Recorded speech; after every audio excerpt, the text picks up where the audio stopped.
Hi అండి. అందరూ ఎలా ఉన్నారు? బాగున్నారా? నేను కూడా చాలా బాగున్నానండి. బెల్లం పరమాన్నం చాలా సింపుల్‌గా, ఈజీగా చేసుకోవచ్చు. ఈ శ్రావణ శుక్రవారాల్లో ప్రసాదంగా చేసుకోవడానికి చాలా బాగుంటుందండి.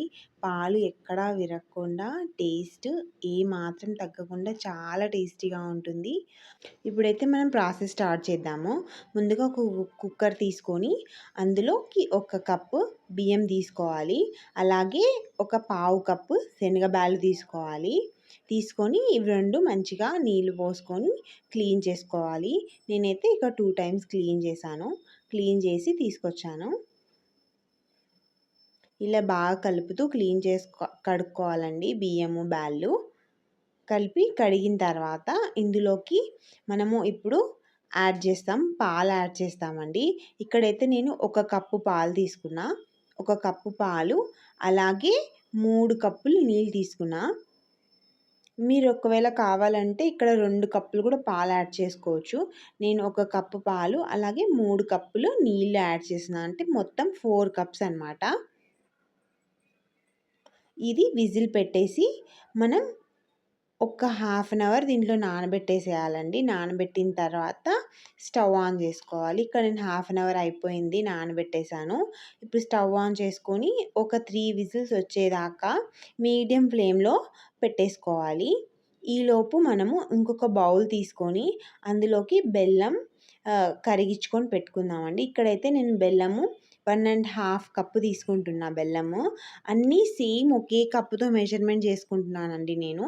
గమనించండి ఇక్కడ 1½ బెల్లం సరిపోతుంది. ఒకవేళ మీకు స్వీట్‌నెస్ ఎక్కువ కావాలనుకుంటే ఇంకొంచెం బెల్లం ఎక్కువ యాడ్ చేసుకోవచ్చు. ఇక్కడ నేను పావు కప్పు వాటర్ యాడ్ చేశాను. పావు కప్పు వాటర్ యాడ్ చేసి ఈ బెల్లాన్ని ఉండలు ఏమీ లేకోకుండా బాగా కరిగించుకోవాలి. ఒకవేళ మీ దగ్గర బెల్లం పౌడర్ ఉంటే కూడా వేసుకోండి. అది ఇంకా తొందరగా కరిగిపోతుంది. ఇలా ఈ బెల్లాన్ని బాగా కరగనిచ్చుకోవాలి. మధ్య మధ్యలో కలుపుతూ ఉంటే ఆ ఉండలన్నీ ఈజీగా కరిగిపోతాయండి.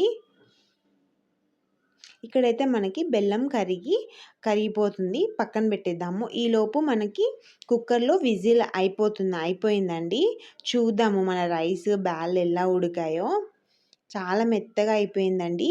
ఇక్కడ నేనేం స్మాష్ చేయట్లేదు. అంటే స్మాషర్‌లో అలా ఏం చేయట్లేదు. మెత్తగా చేయట్లేదు. అలాగే ఉంచేస్తున్నా. ఎందుకంటే అక్కడక్కడ బ్యాళ్ళు పలుకులు తగులుతుంటే బావుంటాయి. బ్యాళ్ళు కూడా మరీ మెత్తగా ఉడకకుండా బావున్నాయండి. సరిపోయాయి నాకి. ఇప్పుడు ఇందులోకి మళ్ళీ పాలు యాడ్ చేస్తున్నా నేను. 1½ కప్పు పాలనమాట. స్టార్టింగ్‌లో 1 కప్ యాడ్ చేశాను. ఇక్కడ 1½ కప్‌కి కొంచెం ఎక్కువే పాలు యాడ్ చేసి ఇంకొక 1 కప్పు నీళ్ళు యాడ్ చేస్తున్నా. యాడ్ చేసి ఇవన్నీ బాగా మిక్స్ చేసి కలుపుకోవాలి.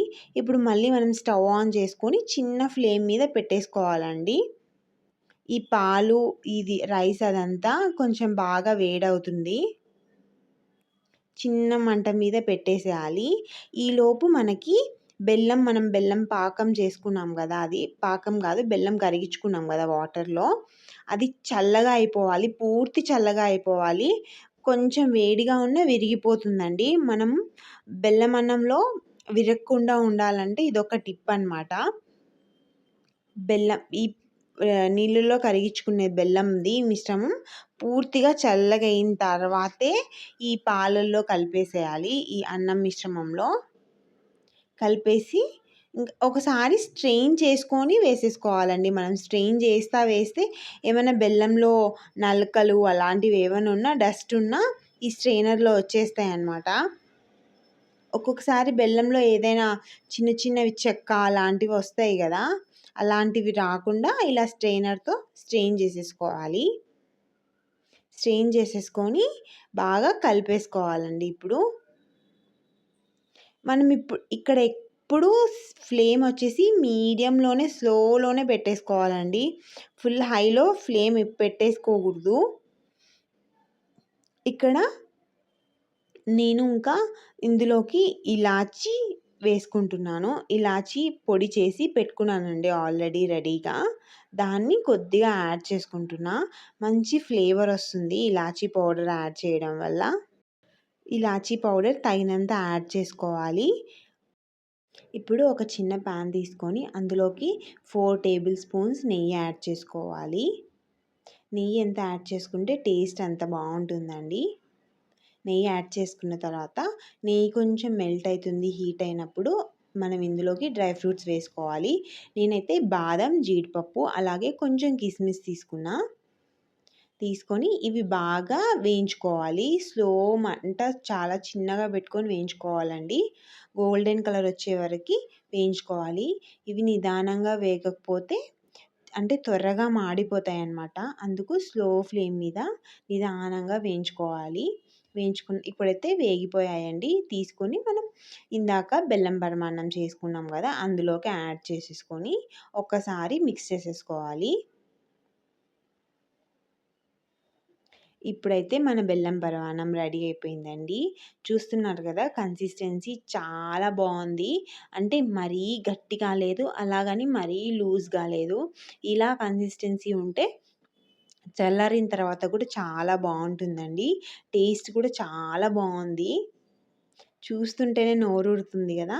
మరి ఇంకా ఎందుకు ఆలస్యం, ఈ శ్రావణ శనివారంకి ట్రై చేయండి. రెసిపీ చాలా చక్కగా చాలా బాగుంటుంది.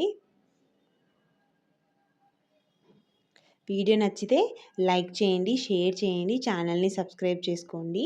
వీడియో ఎలా అనిపించిందో కామెంట్ చేయండి. ఇక్కడైతే బెల్లం పరమాన్నం రెడీ అయిందండి. చాలా బాగుంది. చాలా సింపుల్గా చేసుకోవచ్చు. మనం ఈ ప్రాసెస్లో ట్రై చేయడం వల్ల బెల్లం ఎక్కడ పాలల్లో కలిపినా కానీ విరగకుండా టేస్ట్ చాలా బాగుంటుంది. సరే, మరి రెసిపీ అయితే పక్కా ట్రై చేయండి. మరి ఒక మంచి రెసిపీతో కలుద్దాం. Okay, bye.